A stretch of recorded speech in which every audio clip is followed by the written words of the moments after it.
I moved to Europe, and then I was a model in Europe for 4 years. What? Yes, and that's how my way to stand-up comedy was so roundabout. No fucking way. Yeah, that's what I did. All my friends went to college. Yeah, And you modeled in Europe? Shockingly, yes. Really? Yeah. Yeah. What was that? Where did you go? So the thing is, when you start, you're supposed to live, the smart thing is to live in Milan. You're supposed to live in Milan, but you'd be in it would be like a college residence, only just models.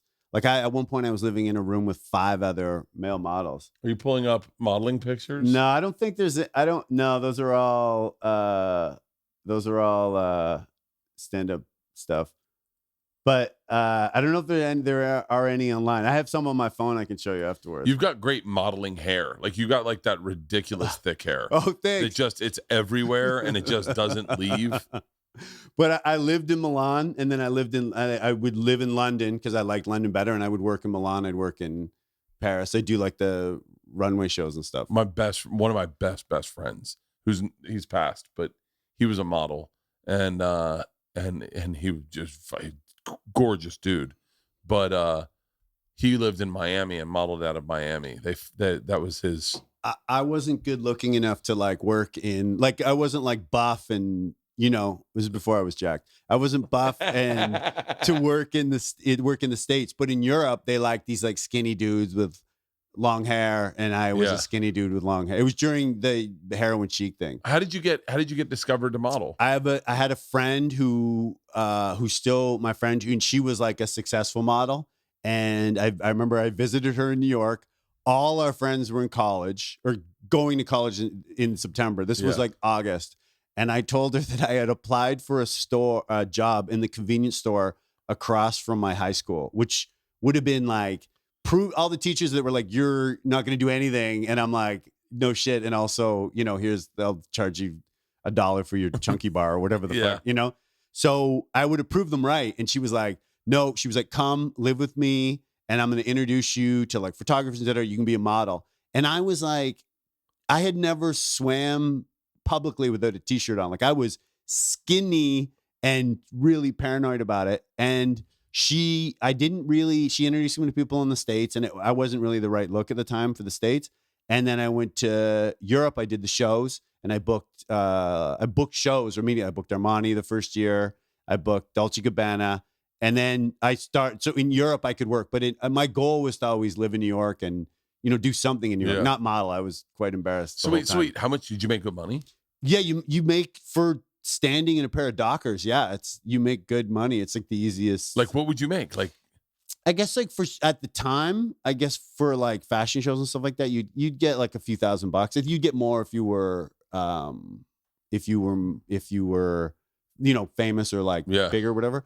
But I did I did a car commercial. My last job, the whole time I was this isn't what I want to do. I wanted to find something that I was passionate about and was really into. And I'd meet stylists, photographers, and even other models that were into it. And I was just this isn't for me. And I booked a commercial.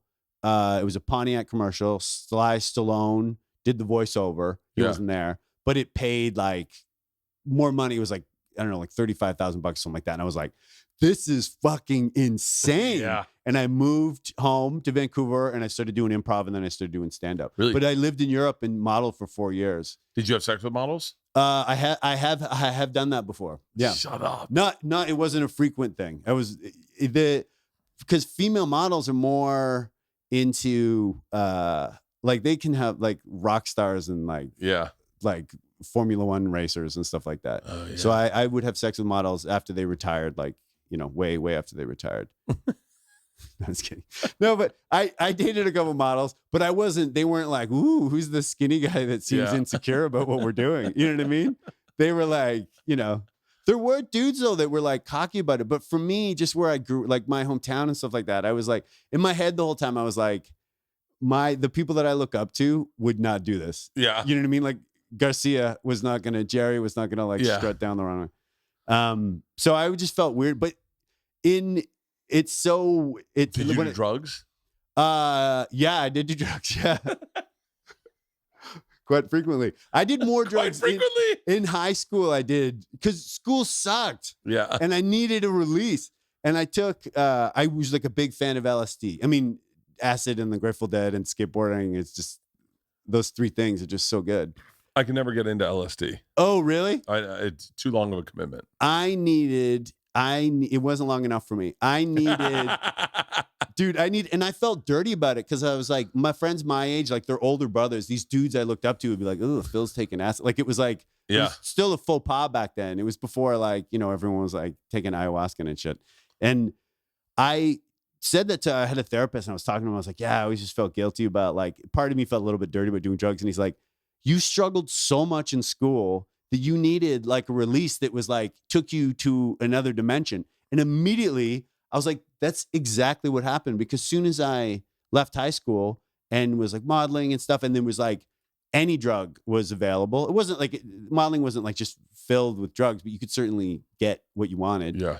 I was kind of disinterested. Like I wasn't, I dabbled, but I was disinterested. It was really just when school sucked. When the escape. Yeah, I just needed an escape. Yeah.